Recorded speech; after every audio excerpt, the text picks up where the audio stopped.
I believe that most people can handle more than a lot of leaders believe or think of. Oh, they can't handle that. Well, to me, that's that selfish view. That selfish view is you're preserving yourself, or you're the driving factor.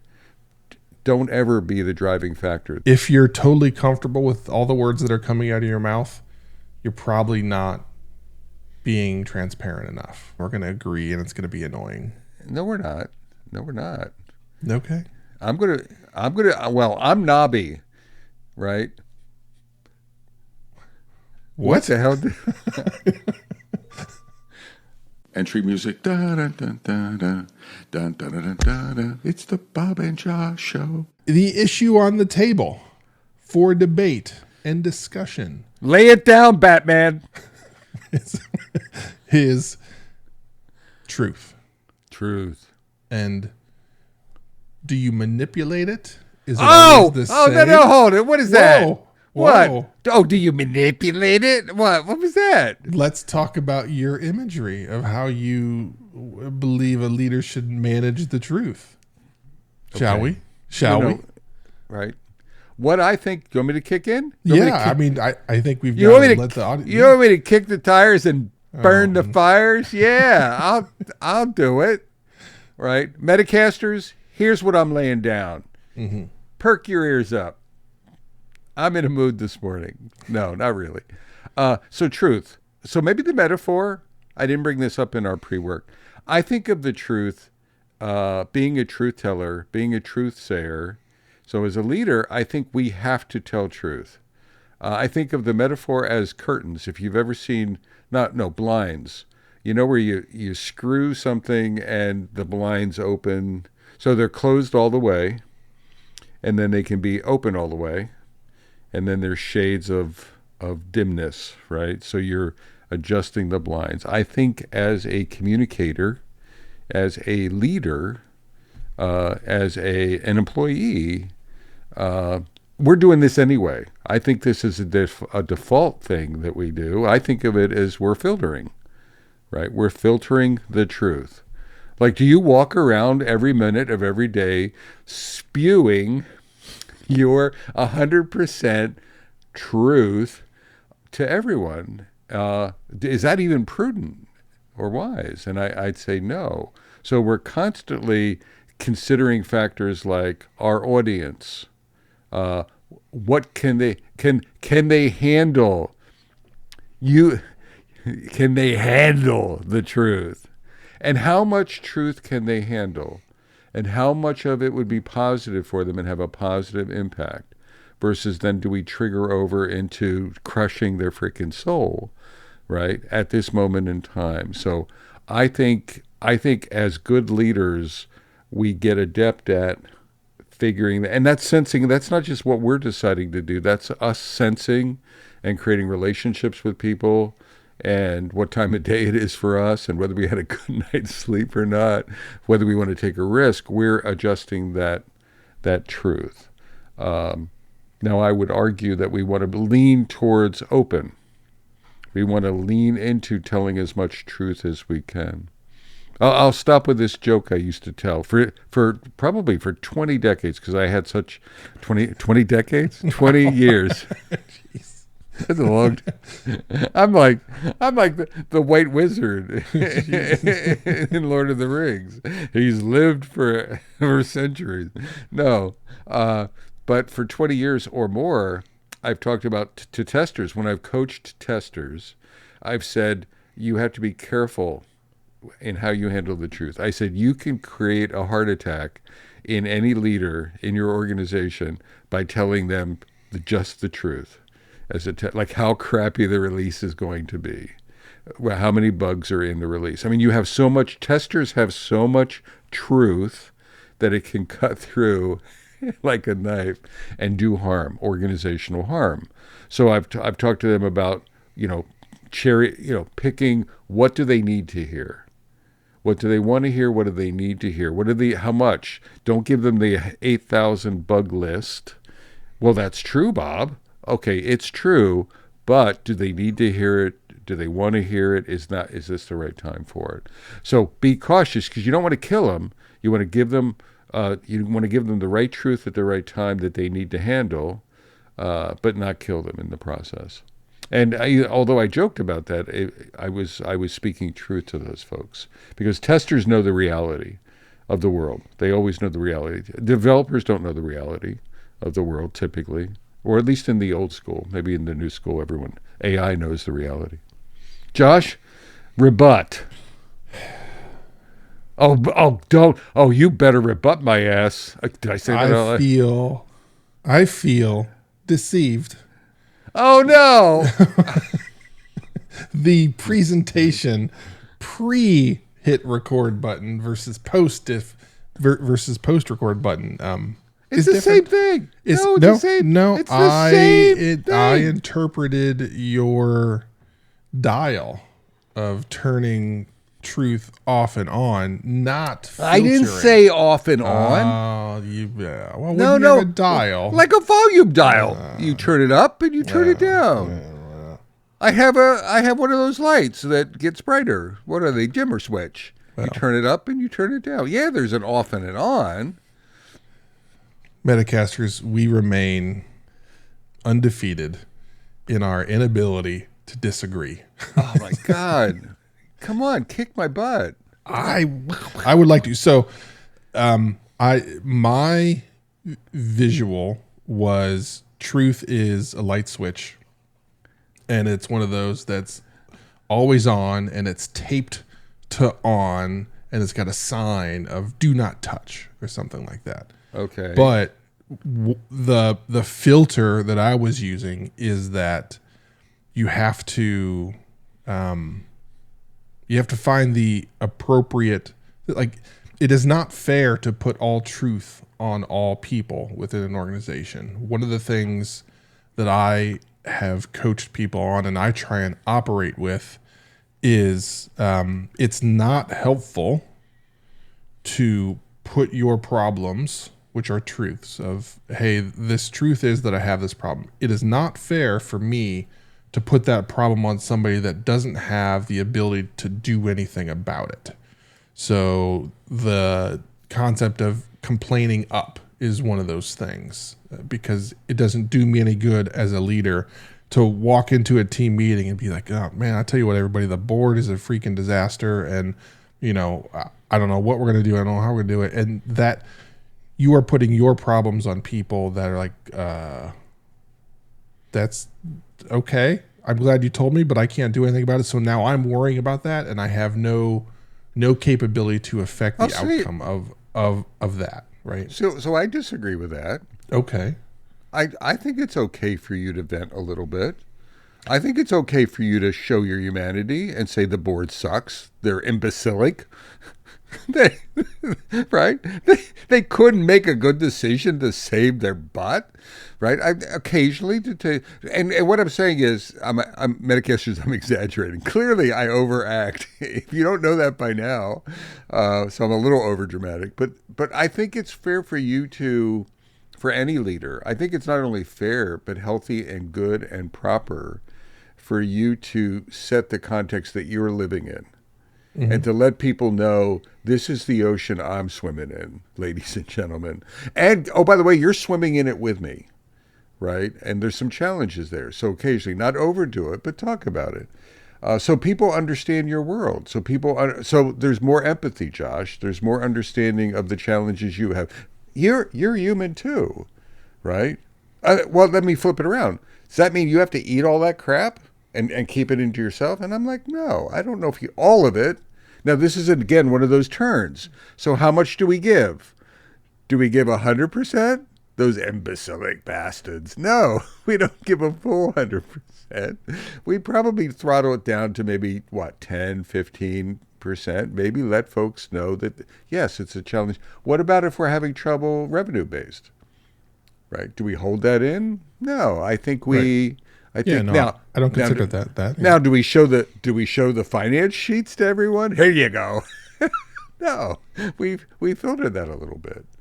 But what I'm saying is, I think showing your humanity. The disagreement I had is, I think showing the humanity. If I was working for you, Josh, and the choice was like, how would I feel about Josh? if he was keeping that stuff to himself versus emoting a little bit of that, I would feel more connected to you and feel that you were a better, more human leader if you were emitting some of that. So my approach is, and what I coach people on and how I try to operate is, I have a venting partner, right? Like I have someone that we're both on board with supporting each other, and we let it out. And I do my best to shelter the team from most of that. And I found that to be successful, Robert. So you give, all I'm saying is minimal. Yeah. Like single percentage points. Oh, see, I think you're making a mistake. Oh, okay.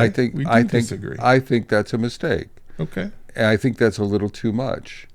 And my concern would be, if I was coaching you, I'd say that's like, have folks connect to you, have that genuineness, right? Connect to you, have empathy for your situation. How can I have empathy for you if you don't communicate what you're dealing with? I can't. That's right. I can't. I can't understand your world, and your world matters to me.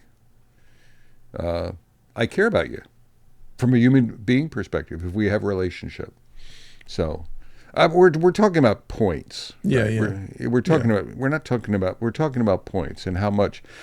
We're talking about how much you open. Oh no! Don't do it. The kimono. Yeah, I would say that I have a crack in the.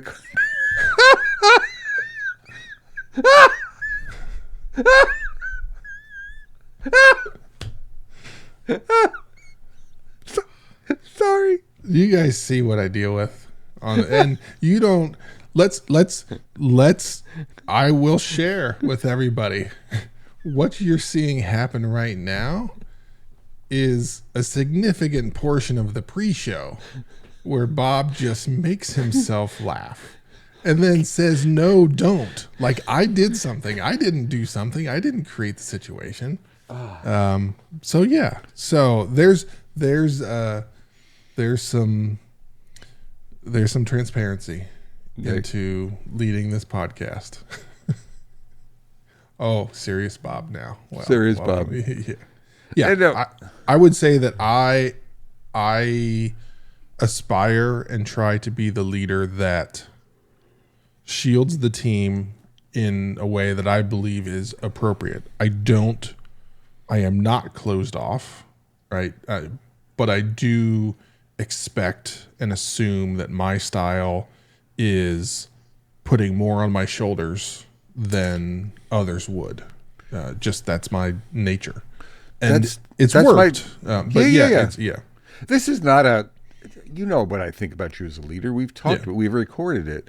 It's that small nuance of a little bit too much on your shoulders, right? And you may have a tendency for that, and that's fine. But that's the point I'm trying to make with that. So the thing that I want people to walk away from this episode is that it's not that you're not telling the truth. It's that you're trying to find the appropriate amount of truth to share. I think that's the way that I think about it. Absolutely. And Bob and I would both lean towards probably more than you think, more than you're naturally comfortable with. I believe that most people can handle more than a lot of leaders believe or think of. Oh, they can't handle that. I don't think it's that. I don't think it's that they can handle that. It's like, I appreciate and believe the best companies are ones that have the financials front and center, and they talk about it early and often, and everybody's aware, and everybody can respond and react, and that's a thing people can do something about, right? They can say like, oh, we need more of this. What can I do? And they brainstorm as a team, and they come back and they put something in place, and now those numbers are going in the right direction. And the number of companies where it's a surprise, and just like those teams are sitting there like, boy, I would have liked to have had a chance to do something about this before it's too late, because you chose not to share with me, and it's too late now. And what do? Oh, we have to fire people. well, damn, we could have done something about this if we had visibility into it. So I certainly believe that there's more truth that can be consumed and responded to than many leaders share with their teams. Well, and it's why are you filtering? So it's wrong to filter for you. So there's financial information that's challenging. Could be positive, negative. It might be positive. We're growing, but we're not ready organizationally for it. We haven't hired enough or whatever. So you're filtering some of that truth so that you don't have to explain it. Well, why? Well, because you don't even have a story to tell. You couldn't explain it very well, or it's awkward for you, or you just don't feel like spending, oh gosh, I'm going to have an hour-long conversation about organizational dynamics and cost models, and I want to go play golf. So I'm not going to share that data with folks. Well, to me, that's that selfish view. That selfish view is you're preserving yourself, or you're the driving factor. Don't ever be the driving factor. The filter, the reason, why are you deciding to adjust the filter is for effectiveness on the communication side. So, for example, if I'm coaching someone, if I'm performance coaching someone, I'm going to be thinking about how much truth do I want to give it. They suck. They suck as a software. This is an exaggerated example, but I've observed them. I've pair programmed with them, and I'm thinking to myself, "Oh my God, you need to become a doctor. You are not a software engineer. Go operate on people." That's a better model. Do I want to tell them that in one fell swoop? This is a bad example, or do I want to? You know what? I look in the mirror and I'm like, I've made this decision after, I'm like Josh, 3 days I've made the decision they couldn't code their way out of a wet paper bag. Maybe I need to give them more runway. Maybe I need to give them some encouragement. Maybe I actually need to say, are they better at front versus middle tier versus back end work, if there is such a thing anymore? Or AI generate, or maybe QA actually. You know what? Their testing automation is really excellent. So do I want to be giving them some feedback, directional feedback in that way? Or do I want to just blow their doors off? And I'm thinking about how do I help them? The filter is based on them. Is it going to create a positive event for them, positive information for them, so that they can take a step? That would be at a team level. That would be at an individual level of coaching. That would be at a manager if I was coaching Josh as a manager or a director. And the other reason is it's not just guess what, Metacasters? What if I'm wrong? Right? What if my truth is untruth? What if my truth is BS? Bob, does that ever happen? Yes, it happens a lot. Not just to me, to you. Yeah, I'm calling you all out. Anyone listening to this podcast, you're full of crap sometimes, but you don't know it. So part of that adjustment is, like giving yourself space so you could be wrong, which is excellent. It's excellent if we're wrong, right? This notion of we are the keepers of truth, of whole truth, is a bad view. Josh, any reactions to that ramble? A couple things. One, there are many discussions that I open up with folks where we're having some of these hard truths where I want to have the discussion early because I'm hoping I'm wrong, and I'm effectively begging for them to shed some light on something that I haven't seen that proves that I'm wrong. But I want to know that sooner rather than later. And that's been an effective tool for me of, hey, I'm worried about this. Here's what I'm seeing. What am I missing? Tell me I'm wrong. Shed light on the things that I haven't seen, because my window into your world is way more narrow than yours. So what am I missing? What am I seeing? So I certainly live there as well. Something that I want to circle back on is a good experience with truth. Many, many, many times, a good experience for the employee with truth is when the truth is painful or the truth is not something they want to hear. So don't assume that a good experience with truth is only when it's all sunshine and rainbows. It's not. There are many times where people will walk away from the hard truths viewing that as a good experience of, okay, they trust me with this info. How can I help? What can I do? They feel empowered. They see something they didn't see before. So those are important moments in a relationship as a leader that not everybody gives, unfortunately. And that's what hopefully Bob and I are helping you work through. Absolutely. Any other truths, Josh? What do you think? Did we cover this? We didn't get to disagreement. I know. Which I knew it was going to happen. I did not. I actually thought we had grabbed a tiger or something by the tail. And We've thought that so many times. I know, but I somehow thought it this time. Yeah. No. Because I want to, Metacasters, I want to duke it out with my buddy sometime. Verbally, not physically. He could handle me physically. But word for you don't but want the word sumo suits? but no, I didn't No. go to sumo land. Okay. But I think the metaphor really is this adjusting for the benefit of the organization, adjusting for the benefit of your leaders, your intimacy and understanding how much truth, maybe another good sort of model is how much truth can they handle now towards a positive outcome.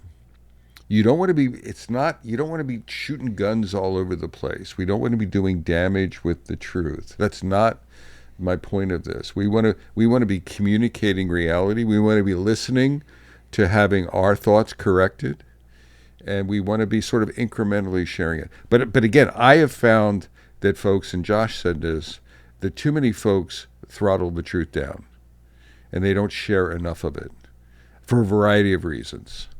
Laziness, risk, safety, sort of a lot of personal reasons, and I want us to throttle that up. We need to be sort of living on the hairy edge of truth telling, not at 100%, but a hairy edge of truth telling. Josh, you want to land it? Yeah, I think it's I've found that very effective zone to be uncomfortable. Yes. And you have to live there, and that's the job as the leader. Is if you're totally comfortable with all the words that are coming out of your mouth, you're probably not being transparent enough. You're probably making yourself comfortable, right? To Bob's point, you're filtering based on your comfort, which is the wrong filter. So get a little uncomfortable with your truth telling. So, Josh, I have a unique way that came to mind Oh. about how to end this episode. Oh, really? Why, Okay. why don't we give each other a little bit of truth? And I'll go first. Okay. All right. Josh, Yeah. I think those square glasses make your head look larger than it should. And I think you should wear Harry Potter glasses. Okay. Not only would they shrink your head, but they might even make you smarter. Wow. Those are two big benefits. Yeah. You want to give me some truth? Yeah. I think mooses are dumb. Oh my God, Metacasters, he went right for The jugular. or another area of my body, man. He went low. What? Oh, all right. So from beautiful, moose friendly Cary, North Carolina. And from beautiful downtown Fuquay Arena, moose free Fuquay Arena, North Carolina. I'm Bob Happy Moose Galen. And I'm Josh the Moose Basher Anderson. Shake. And bake. Take care, y'all.